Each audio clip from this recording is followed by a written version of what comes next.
HarperCollins presents The Sister Switch by Charlotte Butterfield, read by Clare Wille.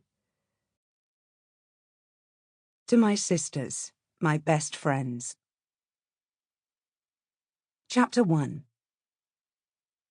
Alice and Edie. Sisters were meant to share everything, but the only thing Alice and Edie shared were their faces.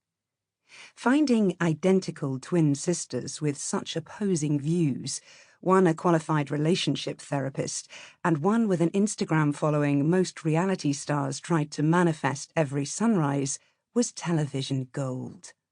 And as for Alice and Edie, well, they couldn't believe their good fortune. They were now being paid to do what they'd spent the last 45 years doing for free: bicker. "Welcome back to Britain in the Morning." Lauren, the co-host, smiled brightly into camera 3.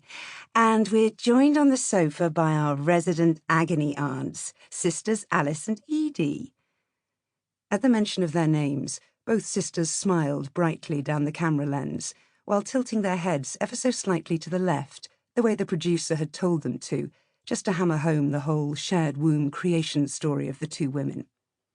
"They're here to help you with some of your festive problems," Lauren continued.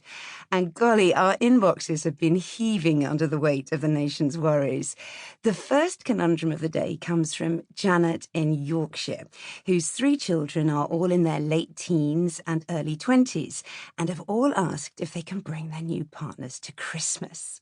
She and her husband were looking forward to a Christmas just the 5 of them, and are now worried about the change in dynamics.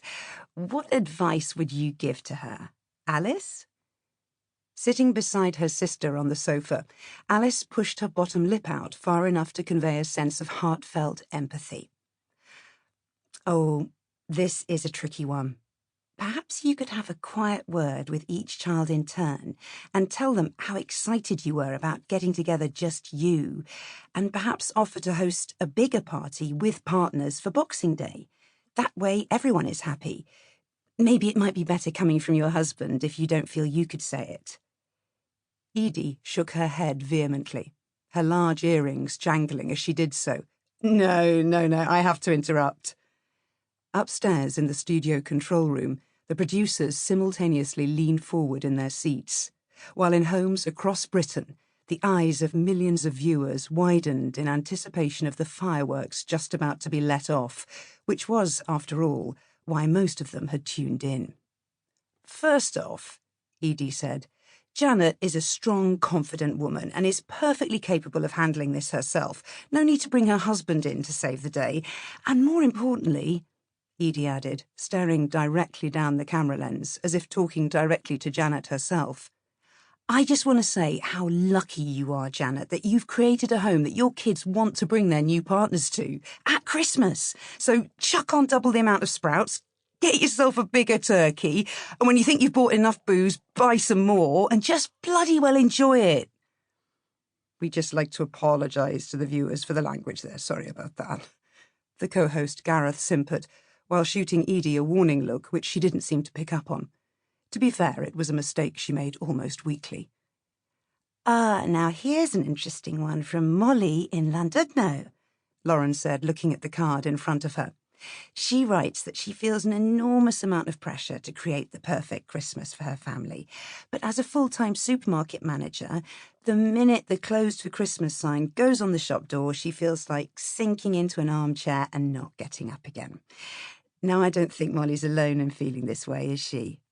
"No, she's not," Edie exclaimed, looking pleased with herself that she'd managed to omit a profanity in between the 3 words. "There is a huge and grossly unfair expectation of women up and down the land to make Christmas," she put air quotes around her next word, "perfect. And it's outdated and just plain wrong. Retail workers have had a hell of a month." She shot a look at Gareth to check that hell was an allowable adjective. He blinked back, suggesting it was on the cusp. "And if Molly wants to sink into an armchair, put a straw in a bottle of Bailey's and give herself the downtime she deserves, well, then it's up to the rest of her family to step up, muck in, and share the load.